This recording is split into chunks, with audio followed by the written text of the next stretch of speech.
নির্বাচনে নানা শঙ্কা কাটিয়ে একটি সুষ্ঠু এবং শান্তিপূর্ণ ভোট গ্রহণ অনুষ্ঠিত হয়েছে। ভোটের ফলাফলও এসেছে। একক সংখ্যাগরিষ্ঠতা অর্জন করে সরকার গঠনের স্পষ্ট ম্যান্ডেট পেয়েছে কিন্তু বিএনপি। আমাদের সঙ্গে আরেকজন অতিথি যুক্ত আছে। এই নবনির্বাচিত সরকারের কাছে তাদের যে প্রত্যাশা সেই বিষয়টি নিয়ে একটু জানবো। রংপুর স্টুডিও থেকে আমাদের সঙ্গে যুক্ত হচ্ছেন বেগম রোকেয়া বিশ্ববিদ্যালয়ের গণযোগাযোগ ও সাংবাদিকতা বিভাগের সহকারী অধ্যাপক মোহাম্মদ মাহমুদুল হক।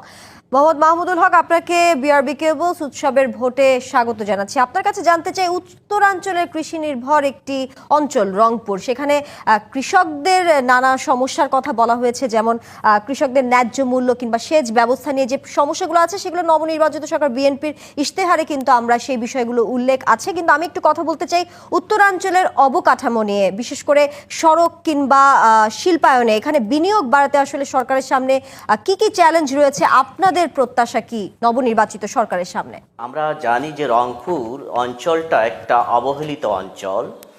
এই অঞ্চলের একটা ভোট উৎসব গতদিন হয়ে গেল। জনগণের অংশগ্রহণ, ভোটারদের অংশগ্রহণ ছিল খুবই অভূতপূর্ব এবং আমরা দেখেছি যে জনগণ একটা প্রত্যাশা নিয়ে কিন্তু ভোট কেন্দ্রে গিয়েছে। এই আকাঙ্ক্ষাটা দীর্ঘদিনের।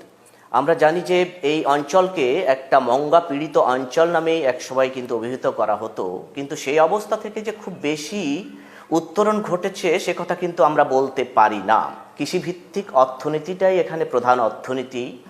আমরা জানি যে বিএনপি সংখ্যাগরিষ্ঠ আসন পেয়ে একটা অভূতপূর্ব বিজয় অর্জন করেছে এবং জনাব তারেক রহমান, যিনি প্রধানমন্ত্রী ইলেক্ট বলতে পারি আমরা, তিনি কিন্তু একটা প্ল্যান তার তৈরি করেছেন এবং বলেছেন জনসভায় দেশে ফিরে এসে। এই প্রত্যাশার সাথে, এই প্ল্যানের সাথে, পরিকল্পনার সাথে আসলে রংপুর বিভাগের বা এই রংপুর অঞ্চলের কি অবস্থা সেটা আমরা জানতে পারিনি। কিন্তু এখানকার আকাঙ্ক্ষাটা, এখানকার চাহিদাটা কিন্তু অন্যান্য এলাকার চেয়ে অনেক বেশি। কারণ এখানে কৃষিভিত্তিক অর্থনীতি যেমন গড়ে ওঠেনি, এখানে শিল্পাঞ্চল গড়ে ওঠেনি, এখানে রাস্তাঘাট, এখানে তিস্তা ব্যারেজের যে আমরা মহাপরিকল্পনার কথা বলি সেটা রয়েছে। এখানে অভূতপূর্ব একটা উন্নয়নের যে আকাঙ্ক্ষা সেটা কিন্তু এই অঞ্চলের মানুষের মধ্যে রয়েছে এবং এই আকাঙ্ক্ষাকে ধারণ করেই কিন্তু মানুষ ভোট দিয়েছে। আপনারা জানেন যে এই রংপুর অঞ্চলটা এটা জাতীয় পার্টির একটা নির্বাচনের ভোটের একটা দুর্গ ছিল। সে জায়গা থেকে এইবার বিশেষ করে জামাত ইসলামী সহ 11 জোট এবং বিএনপি সকল আসনই প্রায় পেয়েছে এবং এখানে জাতীয় পার্টি আসনও পায়নি। সারা দেশে যেমন পায়নি, এখানে এই দুর্গতেও পায়নি। তো এখানকার আকাঙ্ক্ষা হয়তো তৈরি হয়েছে, এই ভোটদানের যে ভোটিং যে আচরণটা মানুষের পরিবর্তন হয়েছে, এখানকার অর্থনীতির যে পুনর্গঠন প্রয়োজন, উন্নয়ন প্রয়োজন, সেদিক থেকেই কিন্তু এই বিষয়টা ঘটেছে। সুতরাং এখানকার পরিকল্পনার জন্য আলাদা একটা মাস্টার প্ল্যান করা দরকার।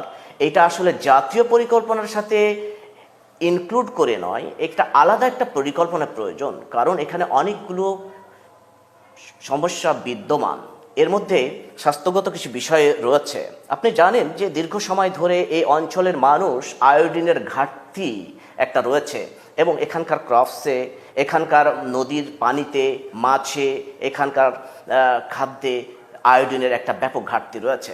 সুতরাং এটা একটা বড় সংকট এই অঞ্চলের এবং স্বাস্থ্যগত কিছু সমস্যাও দেখা দেয় মাঝে মাঝে। সে বিষয়গুলো রয়েছে। শুধু অবকাঠামোগত উন্নয়ন নয়, এই এলাকার মানুষের সার্বিক একটা উন্নয়নের জন্য একটা চাহিদা রয়েছে। অধ্যাপক মোহাম্মদ মাহমুদুল হক, আপনার কাছে আরও কিছু প্রশ্ন ছিল আমার, বেশ কিছু সমস্যা নিয়ে রংপুর অঞ্চলে। আমরা সেটি নিয়ে হয়তো পরে আরেকদিন আপনার সাথে যুক্ত হব, তখন হয়তো সেই বিষয়টি নিয়ে আলোচনা করতে পারবো। আপনাকে ধন্যবাদ।